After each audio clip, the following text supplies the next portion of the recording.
Hi friends, నమస్తే. నేను మీ Pramila. Welcome to వంట సాగరం. ఫ్రెండ్స్, ఇవాళ మన వీడియో వచ్చేసి జొన్న అంబలి, అదేనండి జొన్న జావా. ఈ జొన్న అంబలిని చాలా టేస్టీగా ఏ విధంగా తయారు చేసుకోవచ్చో చూద్దామండి. ఈ జొన్న అంబలి గురించి రెండు మాటలు చెప్తామన్నమాట. ఇది వేసవి కాలంలో తీసుకుంటే చలువ చేస్తుందని అంటారండి. పూర్వకాలం నుంచి కూడా ఇది బాగా వాడుకలో ఉన్నటువంటి జావ అనమాట. ఆరోగ్యానికి చాలా మంచిది.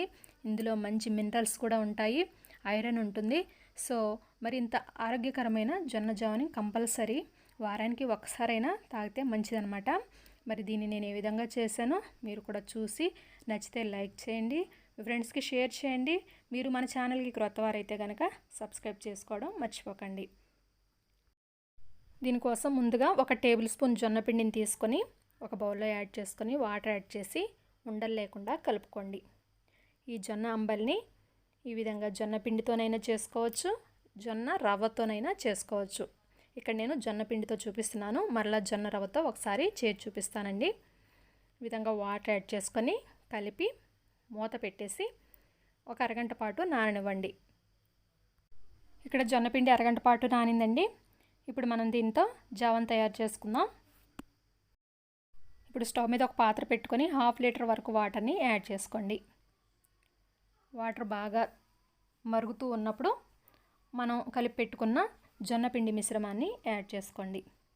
దీన్ని యాడ్ చేసుకున్న తర్వాత కంటిన్యూస్గా కలుపుకుంటూ ఉండాలి, లేకపోతే అడుగంటిపోతుంది.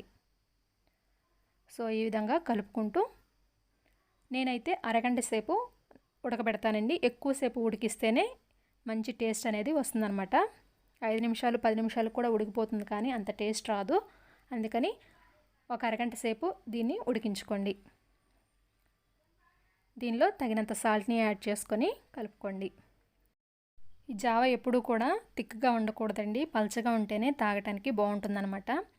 వీడియో క్లిప్లో చూపిస్తున్న విధంగా ఈ కన్సిస్టెన్సీ ఉండేటట్లుగా చూసుకొని స్టవ్ ఆఫ్ చేసుకోండి.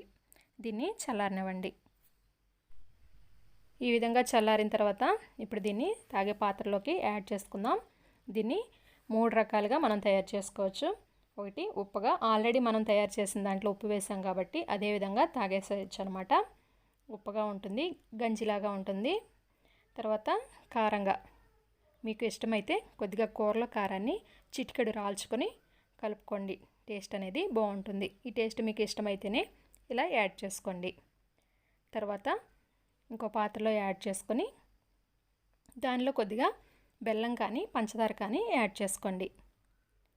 అది స్వీట్గా చాలా బాగుంటుందన్నమాట. ఇక్కడ నేను ఉప్పగా మరియు కారంగా 2 మాత్రమే తయారు చేశానండి. 2 కూడా చాలా బాగున్నాయన్నమాట. మీరు కూడా ఒకసారి ట్రై చేయండి. అంతేనండి, ఎంతో రుచికరమైన జొన్న అంబలి రెడీ అయిపోయింది.